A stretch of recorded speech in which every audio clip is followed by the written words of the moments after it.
Hey all of you,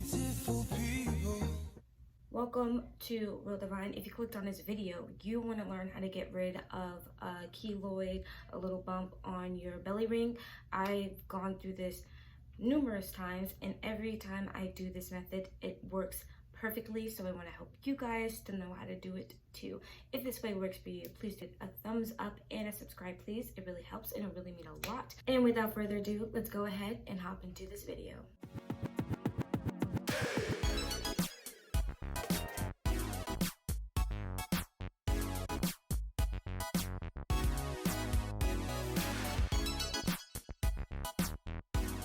Really, this video is about to be so short, it's crazy, because it's by putting on coconut oil. Literally, I had seen a bump on my belly ring in the morning, so I put the coconut oil that morning, and then you get in the shower that night, wash yourself, you put on the coconut oil again, you get up the next morning, and literally it shrivels up and it falls off like nothing, and it's so great. Like, that's a really short video, but that's really what helps.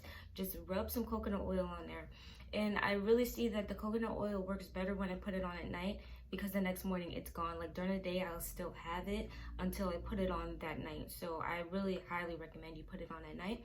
And if you also have a keloid on your nose piercing, or if you feel like it might happen at some point and you would like to know how to remove it, you can go ahead and click up above. I have a video on that is great, that will help you all.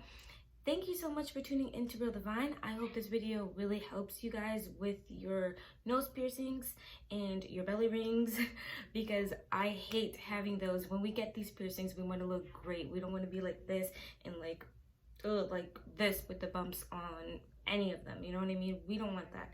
So I hope you guys have a beautiful, blessed day. Thank you so much for tuning in, because you guys are all beautiful people.